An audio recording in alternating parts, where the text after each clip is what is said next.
اور رجوع نمبر 10 جو میں نے بڑی مشکل سے کیا، جو میرے لیے بڑی تکلیف دہ چیز تھی، لیکن بہرحال ظاہر ہے کہ جب بہت زیادہ اختلاف کھڑا ہوتا ہے تو پھر آپ کو اس کے اوپر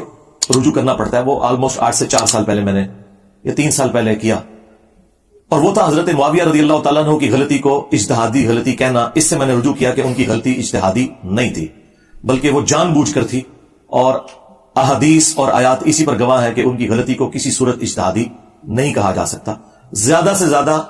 ان کی غلطی اجتہادی قتل عمار سے پہلے کنسیڈر ہو سکتی ہے. قتل عمار کے بعد جب ان کے اپنے ساتھیوں میں سے بھی کئی لوگوں نے توبہ کر لی اور انہیں آ کے سمجھایا، اس کے باوجود وہ اپنی غلطی پر اڑے رہے، اب اسے اجتہادی نہیں کہا جا سکتا. اور اس میں میرا تفرد نہیں ہے. جو آج ٹھیکیدار بنے ہوئے نا سنیت کے، ان کے بڑے بابوں نے یہ لکھا ہوا ہے، اور یہ کتنے منافق ہیں عملاً کہ ان بابوں کا نام بغیر وضو کے نہیں لیتے اور میرا نام بغیر لانتوں کے نہیں لیتے. تو جڑے بڑھو نہ بابے نو پڑھو اور کہو کہ او رافضی سن، وہ اگر رافضی ہیں تو ان کی اپنی سنیت فارغ ہو جائے گی. تو آلموسٹ 3-4 سال پہلے آپ کو پتا ہے کہ ایک شیعہ کے جلوس کے اندر حضرت معاویہ رضی اللہ تعالیٰ عنہ پہ لعنت کی، جس کو میں نے کنڈیم کیا، اور اس کانٹیکسٹ میں نے ایک تفصیلی ویڈیو بھی ریکارڈ کروائی تھی کہ صحابہ کرام کو گالی دینا حرام ہے. اس میں نے سب و شتم والی ساری روایتیں ڈسکس کی، اور ایک اور ویڈیو اسی دوران میں نے ریکارڈ کرائی جس میں نے اجتہادی غلطی والے معاملے میں رجوع کیا، اور اس کا عنوان تھا حضرت معاویہ رضی اللہ تعالیٰ عنہ 15 اہل سنت کے اماموں کے اقوال کی روشنی میں. یہ میری بہترین ویڈیوز میں سے، جس میں نے پرانے سارے بزرگوں کے اقوال اس حوالے سے بتائے، اور ان میں نے ان کے حنفیوں کے بڑے بزرگوں کا حوالہ بھی دیا تھا. ملا علی قاری کا، ملا علی قاری 1014 ہجری میں فوت ہوئے. ان سے بڑا کوئی حنفیوں کا امام نہیں ہے. یہ چند بڑے اماموں میں سے ہیں، امام حنیفہ کے بعد اس امت میں، جن کے اوپر پوری حنفیت کھڑی ہوئی ہے. اور یہ کوئی لوکل امام نہیں، ملا سے مراد ملا عمر کی کوئی رشتہ داری نہ سمجھیے گا. یہ ملا علی قاری پوری دنیا میں اتھارٹی مانا جاتا ہے حنفیوں کے ہاں، کیونکہ اس نے مشکات المصابی کی شرح لکھی مرقہ، اور اس شرح میں چونکہ مشکات المصابی تو احادیث کا مجموعہ ہے اور پوری فقہ حنفی کی موت ہے حدیثیں ڈسکس کرنا، تو اسے ایک شرح لکھنی پڑی فقہ حنفی کو ثابت کرنے کے لیے حدیثوں کے خلاف. تو کوئی بڑا بندہ ہی چاہیے تھا نا جو ہر حدیث کو کاؤنٹر کر کے کہتا نہیں ہمارا امام صحیح کہہ رہا ہے، یہ حدیث غلط ہے.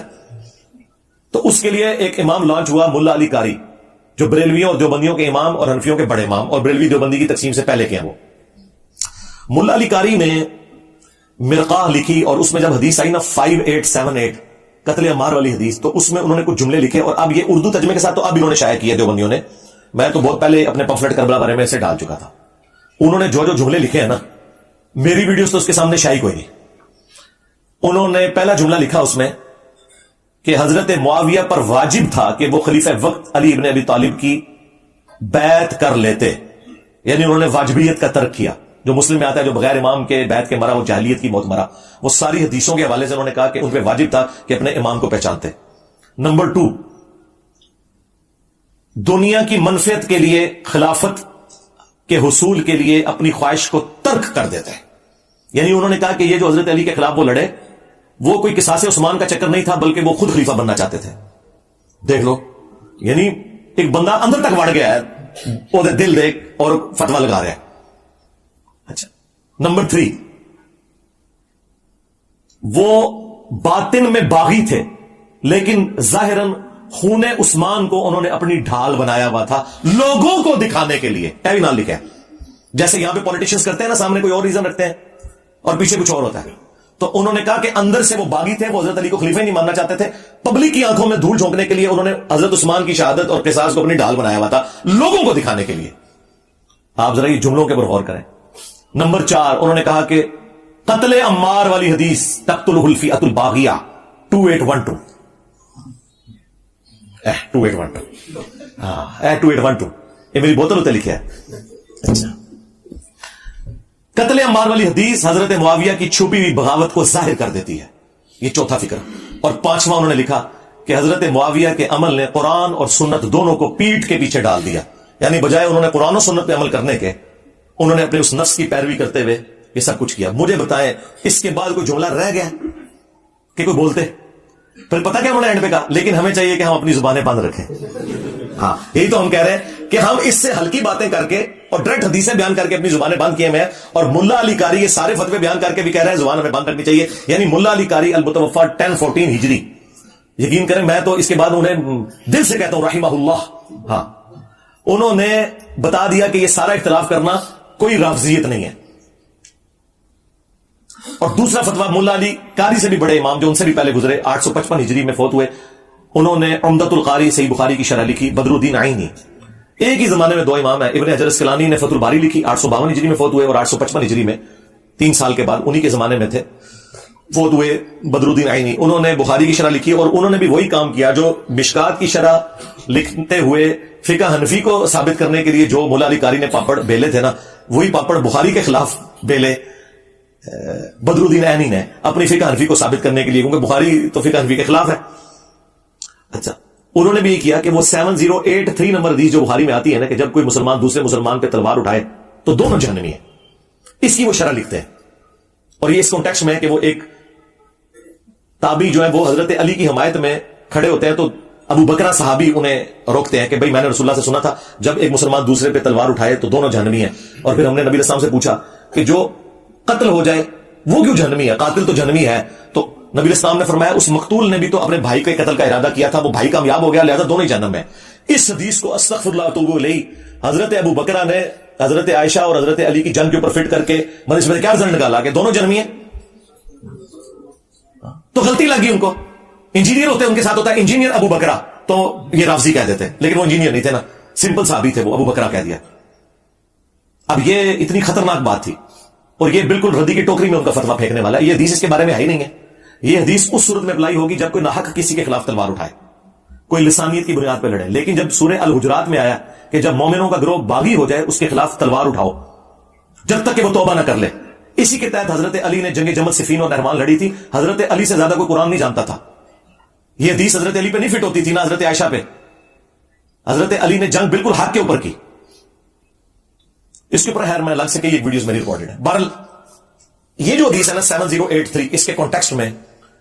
بدر الدین عینی نے لکھا کہ علامہ کرمانی تو کہتے ہیں کہ حضرت معاویہ کو 1 اجر ملے گا اور حضرت علی کو 2 اجر ملیں گے، کیونکہ حضرت علی حق پہ تھے اور دونوں مجتہد تھے۔ تو بدر الدین عینی پتہ کیا لکھتے ہیں، وہ کہتے ہیں میں کہتا ہوں کہ حضرت معاویہ کو 1 اجر کیسے ملے گا جبکہ ان تک قتل عمار والی حدیث پہنچ چکی تھی، سرکار 2812 سارے نے گاٹے فٹ ہوئی جائے، دیکھ لو ملا علی قاری متاثر ہوا 2812 تو تائیں انہیں کہا نا 5878 نمبر حدیث۔ اچھا بدر الدین عینی بھی کہتا ہے 2812 آ گئی ہے، اور معاویہ کی گل سی کیوں بنی ہے؟ ہاں یہ 2812 ایویں نہیں بوتل لکھی ہوئی ہے، دوسرا تھلے لکھا ہے فرقوں کی دکانیں بند، ڈیمیج ہیز بین ڈن، ایویں لکھا ہوا ہے۔ اچھا تو وہ کہتے ہیں یہ کیسے ہو گیا کہ جب قتل عمار والی حدیث موجود ہے اس کے بعد آپ کہیں گے ان کو 1 اجر ملے گا؟ پھر اینڈ پہ انہوں نے جملہ بڑا سخت بولا، انہوں نے کہا کہ کیا حضرت معاویہ اس پہ راضی نہیں کہ اللہ تعالیٰ انہیں چھوڑ دے برابر،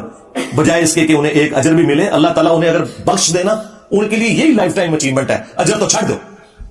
اچھا اب چونکہ وہ انجینئر بدر الدین عینی نہیں تھا لہذا وہ رافضی نہیں ہوا، سمجھے آپ کو بات کی؟ اور یہ بات بالکل بدر الدین عینی کی درست ہے، کیونکہ یہ حدیث غلط فٹ کر رہے ہیں، بخاری مسلم میں حدیث ہے اگر حکمران وقت اجتہاد کرے، صحیح اجتہاد کرے تو 2 اجر ہے، غلط اجتہاد کرے تو 1 اجر، اور اس پہ امام بخاری نے باقاعدہ باب باندھا ہے کہ حاکم وقت کا اجتہاد، یعنی حضرت علی اگر جنگ جمل صفین نہروان نعوذ باللہ غلط بھی لڑتے 1 اجر مل جاتا پھر بھی، اور الحمدللہ انہوں نے بخاری مسلم کی روشنی میں صحیح لڑی ہے تو 2 اجر ہے، مخالف کے اجر کی تو کبھی بات ہی نہیں ہوئی ہے، یعنی خلیفہ راشد کا باغی اور ان کے خلاف کھڑے ہونے والا شخص مجتہد کیسے ہو سکتا ہے؟ تو ٹھیک ہے پھر کہو کہ حضرت عثمان کے مخالفین جو تھے وہ جو صحابہ تھے وہ بھی مجتہد تھے، جو منکرین زکات حضرت ابوبکر کے خلاف کھڑے ہوئے وہ مجتہد تھے، اللہ رسول آخرت کو تو مانتے تھے نا، صرف وہ کہتے تھے کہ ہم زکات نہیں دیں گے، اس طرح مطلب رزلٹ نکالے جاتے ہیں۔ صرف حضرت علی کی باری آتی ہے تو یہ لوگ جو ہے وہ ٹامک ٹوئیاں کرنا شروع کر دیتے ہیں، تو دیکھیں پھر اللہ نے کتنی بڑی بلا ان کے اوپر چھوڑی ہے، نہ پچھلے چڈے نہ اگلے چڈے، ہاں علی کے جیسا ہے ہی کوئی نہیں، بنو امیہ ہے شاہ ہی کوئی نہیں۔ تو یہ چیزیں تھیں، تو یہ میں نے پھر وہ فتوے، یہ میرے کربلا والا ریسرچ پیپر بھی آپ منگوا سکتے ہیں، واقعہ کربلا کا حقیقی پس منظر 72 صحیح الاسناد احادیث کی روشنی میں 200 احادیث ہیں اکثر بخاری مسلم سے، صبح 9 سے شام 5 بجے تک ہمارا فون نمبر کھلا ہوتا ہے، نماز کی ٹائمنگ یا کوئی اور ایشو ہو جائے الگ بات، واٹس ایپ بھی اس پہ بنا ہوا ہے 032159000162، آپ کال کریں، فری آپ کے گھر ڈاک آئے گی، 12 کا پیکج، 3 اذکار کارڈ اور 9 ریسرچ پیپرز، اس میں کربلا والا ریسرچ پیپر بھی ہے اور 8 مزید ہے، صرف آپ کو ٹی سی ایس کا 500 روپیہ خرچہ دینا ہے، آپ کے گھر یہ فری جائے گا، ہم لاکھوں بانٹ چکے ہیں اللہ کے فضل سے، کوئی مسئلہ نہیں ہوتا، میں مسلح اٹھاتا ہوں نیچے سے سونے کی ایک ڈلی نکالی عثمان بھائی کو دیتا ہوں جا کے بیچتے ہیں، پھر 1 لاکھ کا صفائی بیچ چھپوا لینا، کوئی مسئلہ نہیں، تو فری جاتا ہے۔ اور یہاں پہ جتنے لوگ آ رہے ہیں پچھلے آلموسٹ 10-12 سال سے اللہ کے فضل سے سب کو ہم ریسرچ پیپر فری دیتے ہیں، آپ لوگوں کو بھی اینڈ میں مل جائیں گے انشاءاللہ تعالی، تو وہ آپ منگوا کے پڑھیں، تو اس میں میں نے یہ ساری چیزیں ایک مینیجیبل فارم میں جمع کی ہوئی ہیں. باقی میرے کئی ایک جو لیکچرز ہیں وہ اس کے اوپر گواہ ہیں. بہرحال اس کی برکت سے یہ ہو گیا کہ یہ میں نے سارے رجوع ایک جگہ جمع کر دیے جو عقائد و نظریات کے اعتبار سے تھے. باقی میں نے آپ کو کہا کہ کسی روایت کے حوالے سے کوئی حکم ہے تو اس کے اوپر پھر یہی ہے کہ چونکہ اوریجنل ڈاکٹرن میری نہیں بدلتی تو میں کسی روایت کے حوالے سے کوئی بات کر دوں تو اس سے کوئی فرق نہیں پڑتا. اوریجنل ڈاکٹرن اپنی جگہ پہ موجود ہے اور اس کی میں نے مثال آپ کو شروع میں بھی دے دی, اور بھی کئی ایک مثالیں موجود ہیں, وہ آپ کو ویڈیو سے پتہ چل جائیں گی. بہرحال اللہ کا شکر ہے کہ یہ میرے ایک ذمہ قرض تھا جو میں نے اپنی زندگی میں اتار کے اس کو ویڈیو ریکارڈنگ میں لے آؤں تاکہ آپ کو ادھر ادھر بھاگنا نہ پڑے کیونکہ جی 10 انجینئر صاحب نے کتنے رجوع کیا جی اس گال تو وہ آپ یہ ایک ہی ویڈیو, اس کا ہم اردو میں بھی ٹائٹل رکھ دیں گے انجینئر کے 10 رجوع یا جو بھی ایک آپٹیمل اس وقت اردو میں بنے گا وہ انشاءاللہ ہم رکھ دیں گے تاکہ آپ کو اس حوالے سے آسانی ہو جائے. ہمارا یہ جو آج کا پبلک سیشن نمبر 94 ہے بمطابق 14 مئی 2023 اللہ کے فضل سے یہ بھی ریکارڈنگ ہوگی.